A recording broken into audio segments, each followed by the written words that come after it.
Hello everyone. Last class में हम लोगों ने टाइप 3 हाइपर सेंसिटिविटी को पढ़ लिया था। इस वीडियो में हम लोग टाइप 4 हाइपर सेंसिटिविटी को पढ़ेंगे। टाइप 4 हाइपर सेंसिटिविटी जो होती है इसको हम लोग basically delayed type hyper sensitivity भी कहते हैं। और ये एंटीबॉडी का इसमें कोई भी इन्वॉल्वमेंट नहीं होता है। इसमें जो होता है इन्वॉल्वमेंट एंटीबॉडी का नहीं होता है। इसमें मैक्रोफाजेस सेल्स जो होती हैं वो बहुत जल्दी जल्दी एक्टिवेट होती है। Macrophages keep activating. ये मैं अभी बस छोटे छोटे पॉइंट्स बता रही हूँ, इनको डिटेल में समझाऊंगी अभी।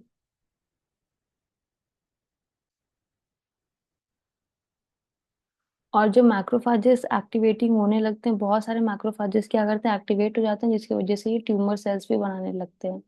और ये हाइपर सेंसिटिविटी जो है वो डिलेड टाइप है, काफी लेट में वो शो होती है हमारी बॉडी में। तो यहाँ पे एग्जांपल्स देख ले तो इंट्रासेलुलर बैक्टीरिया, इंट्रासेलुलर वायरसेस। आप एक चीज यहाँ पे नोटिस करिए, यहाँ पे हर जगह इंट्रासेलुलर लिखा है। इंट्रासेलुलर का मतलब है कि सेल के अंदर।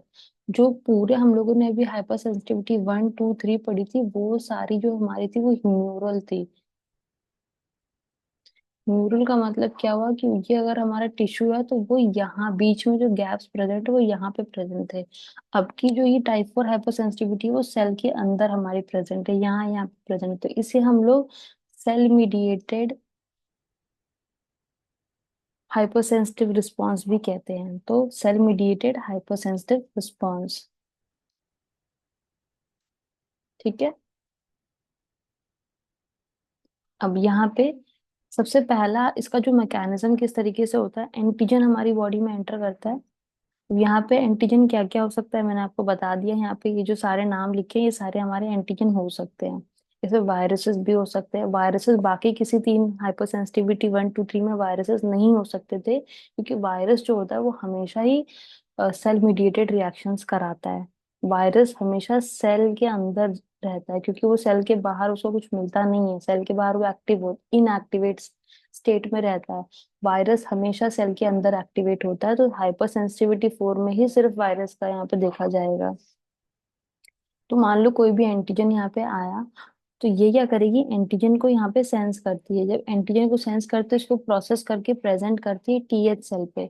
यहाँ पे जो टीएच सेल है वो नायफ टी सेल है। नायफ का मतलब क्या होता है, न्यू, जिसने आज से पहले कभी भी इस तरीके का एंटीजन नहीं देखा था। तो जैसे ही नायफ टी सेल जो है वो एक्टिवेट होता है, वो CD4 सिक्रीट करने लगता है। यहाँ पे MHC2 के थ्रू वो एंटीजन को लेता है, रिसीव करता है, और फिर वो अपने आप को चेंज किस में करता है, इफेक्टर सेल्स और मेमोरी सेल्स में।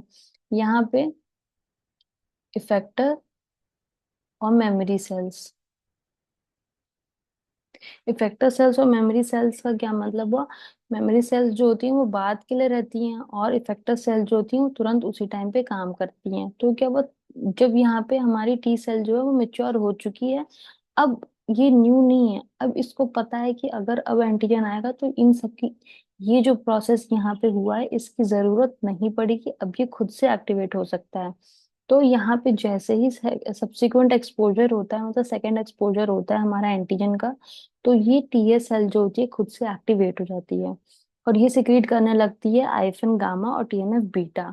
अब ये जो थी, ये यहाँ पे सेंसिटाइज्ड थी। सेंसिटाइज्ड का मतलब क्या है कि ये मेच्योर थी, इसको पता था पहले से कि अब अगर ये ऐसा मॉलिक्यूल आ रहा है तो उसको पता है कि वो जो मॉलिक्यूल है वो एंटीजन है, वो हमारी बॉडी का नहीं है। तो वो एक्टिवेट करके सिक्रीट करती है, ये सेल सिक्रीट करती है, और वो क्या करती है आगे मैक्रोफाजेस को, यहाँ पे हमारी बॉडी में मैक्रोफाजेस प्रेजेंट होते हैं, तो उनको ये एक्टिवेट करती है।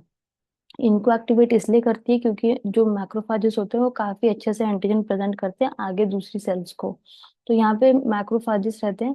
मैक्रोफाजेस क्या करते हैं, फिर एक्टिवेट, जैसे ही उनको एंटीजन प्रेजेंटेशन यहाँ से हुआ, टीएस सेल से हुआ, वो क्या करती हैं, फर्दर एक्टिवेट होती हैं, और वो आगे दूसरी सेल्स को एक्टिवेट करती है। दूसरी सेल्स जो कि इंफ्लेमेटरी रिएक्शंस कराने में हेल्प करती है, या फिर कोई दूसरी भी चीजें, जैसे कोई दूसरी प्राइम जो, और जैसे कि जो दूसरी रिएक्शंस हैं वो बॉडी में दूसरी जो इम्यून सेल्स प्रेजेंट है उनको एक्टिवेट करने में ये हेल्प करती है, जिसकी वजह से यहाँ पर टाइप 4 हाइपर सेंसिटिविटी रिएक्शन देखी जाती है। तो the DTH response, delayed type hyper sensitivity response.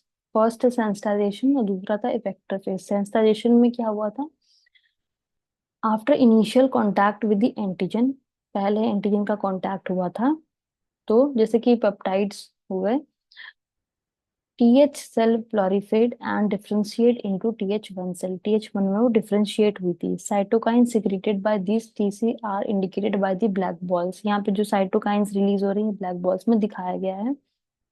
In the effector phase, after subsequent exposure of sensitized TH cell to antigen, TH1 cell secrete a variety of cytokines. TH1 secrete करती है बहुत सारे cytokines and chemokines. यहाँ पे cytokines कौन थे, TNF alpha और IFN alpha, IFN gamma और TNF beta. These factors attract and activate macrophages and other non-specific inflammatory cells. ये जो फैक्टर्स थे यहाँ पे कौन, जो ये टीएनएफ बीटा है और जो आईएफएन गामा है, ये किसको अट्रैक्ट करते हैं, मैक्रोफाजेस को, इसलिए यहाँ पे हम मैक्रोफाजेस की बात कर रहे थे। Activated macrophages are more effective in presenting antigen, ये जो है एंटीजन प्रेजेंटेशन में ये सबसे ज्यादा इफेक्टिव है, इसलिए हमने इसको चूज किया। thus perpetuating the DTH response and function as the primary effector cells in this reaction।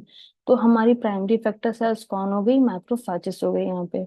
Other helper T cells all are now thought to participate in DTH, जैसे कि TH2, TH17, CD8, CD8 मतलब यहाँ पे TC cell है, cell type cytotoxic cells also contributes.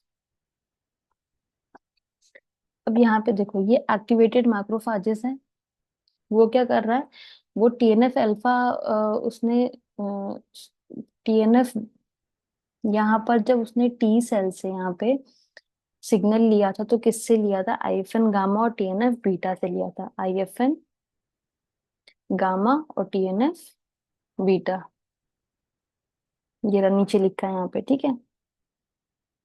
जब उसने इन cytokine से release किया था, खुद क्या हो गया था, ये एक्टिवेट हो गया था। जब यहाँ पे मैक्रोफाजेस एक्टिवेट हो गए थे, तो अब ये आगे चल के क्या रिलीज करेंगे, TNF1 और इंटरल्यूकिन 1, ये भी साइटोकाइंस रिलीज करते हैं, जो क्या करते हैं, आगे यहाँ पे लिखा था ना कि वो फर्दर इम्यून सेल्स को, यहाँ पे further non specific immune cells को रिक्रूट करते हैं, ये यहाँ पे। तो ये नॉन स्पेसिफिक इम्यून सेल्स क्या होगा, न्यूट्रोफिल्स को ये रिक्रूट करते हैं यहाँ पे। और इनका काम क्या है, ये लाइसोजाइम्स सिक्रीट करते हैं जो कि हमारे टिश्यू को डैमेज करते हैं, और रिलीज करते हैं ऑक्सीजन रिएक्टिव स्पीशीज, जो कि हमारे टिश्यू को डैमेज करते हैं। तो अब यहाँ पर अब देख सकते हो आप लोग, यहाँ पे ये TH1 सेल थी, जो TH1 सेल थी वो क्या करती है, मैक्रोफाजेस को रिक्रूट करती है, फर्दर मैक्रोफाजेस को ये सिग्नल देती थी यहाँ पे आईएफएन गामा और टीएनएफ बीटा से। तो यहाँ पे जो ये प्रेजेंट है येलो कलर में, ये एक्टिवेटेड मैक्रोफाजेस है ये। तो जब मैक्रोफाजेस एक्टिवेट हो गए हैं तो वो क्या करते हैं, बीच में आते हैं, हमें बहुत बड़ा सा यहाँ पे एक ग्रेन्युलोमा सेल्स बनाते हैं। तो यहाँ पे बीच में जो प्रेजेंट है येलो फॉर्म में, वो एक्टिवेटेड मैक्रोफाजेस है। जो रेड कलर में शो किया गया है वो इंट्रासेलुलर बैक्टीरिया है, क्योंकि ये सेल के अंदर होता है, तो ये इंट्रासेलुलर बैक्टीरिया यहाँ पे लिखा हुआ है। फिर ये जो मैक्रोफाजेस होते हैं वो क्या करते हैं, जैसे यहाँ पे ये मैक्रोफाजेस आपके दो प्रेजेंट है, तो ये दो जो होंगे वो आपस में ही ऐसे कन्वर्ट हो जाते हैं, और ये बहुत बड़ा सा एक एपिथेलॉइड सेल्स बना लेते हैं, बहुत जायंट सेल। मल्टी न्यूक्लिएटेड क्यों होगा, क्योंकि दो मर्ज हो गए हैं, तो बीच में न्यूक्लियस तो उनके प्रेजेंट थे, इसी में हम तीसरा भी मर्ज कर देंगे, तो यहाँ पे तीसरा आ जाएगा, ये बीच वाली लाइन जो है वो भी हट जाएगी, तो बहुत बड़ा सा ये गोला बना लेते हैं। A prolonged DTH response can lead for formation of granuloma, granuloma बना देते हैं यहाँ पे, a nodule like mass।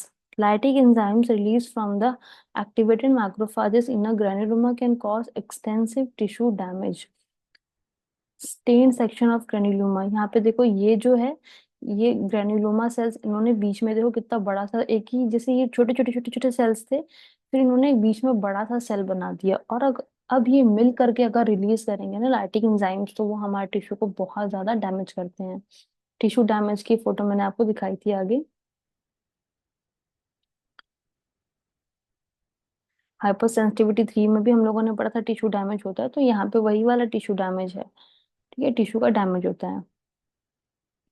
ये अगर डिफरेंशिएट करने के लिए टाइप 1, टाइप 2, टाइप 3, टाइप 4 को पढ़े यहाँ पे, तो एंटीबॉडी और लिम्फोसाइट इंड्यूस कौन कौन से हुए थे? टाइप 1 में IgE हुआ था, टाइप सेकेंड में M और G, और थर्ड में G हुआ था, और फोर्थ में यहाँ पे T हेल्पर सेल होता है, TH1 से पहले क्या था? TH एक्टिवेट होता है, ये नायब टी सेल ये एक्टिवेट होता है, उसके बाद TH1 एक्टिवेट होता है, और फिर यहाँ पे TH1 के बाद यहाँ पे T17 और TH2 भी एक्टिवेट हुए थे। इनकी वजह से यहाँ पे क्या क्या प्रॉब्लम्स हो सकती है, देखो।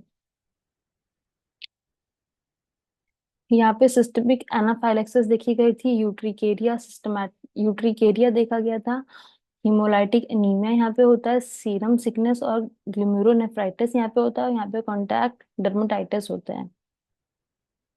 ये एक छोटा सा समरी टाइप में आपको बता दिया गया डायग्राम में, type 1, type 2, type 3, type 4 hyper sensitivity के बारे में। तो इसे आप लोग खुद से रीड कर सकते हैं।